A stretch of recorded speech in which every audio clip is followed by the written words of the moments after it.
জুলাই গণ অভ্যুত্থানের অন্যতম নেতা ইনকিলাব মঞ্চের মুখপাত্র ও ঢাকা ৮ আসনের সম্ভাব্য স্বতন্ত্র প্রার্থী শরীফ মোহাম্মদ ওসমান হাদিকে নিয়ে উন্নত চিকিৎসার জন্য সিঙ্গাপুরের উদ্দেশ্যে যাত্রা শুরু করেছে এয়ার অ্যাম্বুলেন্স। মেডিকেল বোর্ড বলছে এখন সবচেয়ে বড় চ্যালেঞ্জ ইনফেকশন বা সংক্রমণ নিয়ন্ত্রণ করা। তার অবস্থার উন্নতি হয়নি, তবে অবনতি না হতে সব ধরনের চেষ্টা অব্যাহত রেখেছে বোর্ড চিকিৎসকরা। আরও জানাচ্ছেন মেহেদী হাসান। 4 গুণ শক্তিশালী এনজাইম ও অধিক ফেনা সমৃদ্ধ অরিক্স সিলভার ওয়াশ মাত্র 70 টাকায়। শুক্রবার দুপুরে রাজধানীতে ইনকিলাব মঞ্চের আহ্বায়ক শরীফ ওসমান হাদিকে মাথায় গুলি করে সন্ত্রাসীরা। ঢাকা মেডিকেল কলেজের পর চিকিৎসাধীন ছিলেন এভার কেয়ার হাসপাতালে।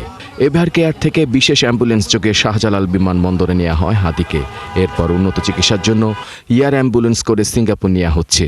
হাদিকে বহনকারী বিশেষ বিমানটি ঢাকা ছেড়ে যায় দুপুর 1:53 বর্তমান অবস্থা এয়ারলিফট করার জন্য যখন সন্তোষজনক হয়েছে, তখনই আমাদের সরকারের পক্ষ থেকে সিঙ্গাপুর জেনারেল হাসপাতালে তাকে শিফট করার জন্য অ্যাম্বুলেন্স আনার প্রস্তুতি নেওয়া হয়েছে এবং তার প্রেক্ষিতে এয়ার অ্যাম্বুলেন্স এসেছে সকাল 11টার দিকে এবং তারপর এই মাত্র এয়ার অ্যাম্বুলেন্সে করে ওসমান হাদি সিঙ্গাপুর জেনারেল হাসপাতালের উদ্দেশ্যে রওনা হয়েছে।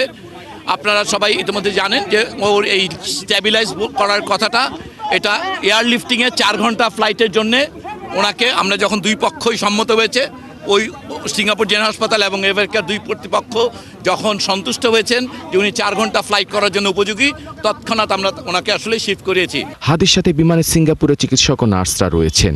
হাদির চিকিৎসা হবে সিঙ্গাপুর জেনারেল হাসপাতালে। হাদির শারীরিক অবস্থা নিয়ে গণমাধ্যমকে জানান মেডিকেল টিমের সদস্যরা। উন্নত চিকিৎসা নিতে আমাদের আসলে দেশের সাথে খুব বেশি হয়তো পার্থক্য হবে না, তবে আমরা দেখেছি যে বাংলাদেশের যে ইনফেকশন যে রেট, বিভিন্ন অপারেশন থিয়েটারের যে ইনফেকশন রেট বাংলাদেশেরটা কম্পারেটিভলি বেশি, সিঙ্গাপুরে সেটা কম। এবং আমরা আসার যে কথাগুলো আমরা বলেছি যে এরকম আসলে রোগীর ক্ষেত্রে আসলে নিউরোসার্জিক্যাল আউটকামটা কী হবে, আমরা একজন নিউরোসার্জারি ডক্টর হিসেবে বলতে চাই যে আউটকামের ক্ষেত্রে আসলে আমি যদি ডক্টর হিসেবে বলতে চাই তাহলে হয়তো খুব বেশি আশা আমরা দেখতে পাচ্ছি না। তার নিউরোসার্জিক্যাল যে রেসপন্সটা প্রথম যেভাবে আছে ঠিক এখনও হিসেবে আছে। ওসমান হাদির চিকিৎসা ব্যয় বহন করছে বাংলাদেশ সরকার। হাদির মাথায় এক পাশ দিয়ে গুলি লেগে অন্য পাশ দিয়ে বেরিয়ে যায়।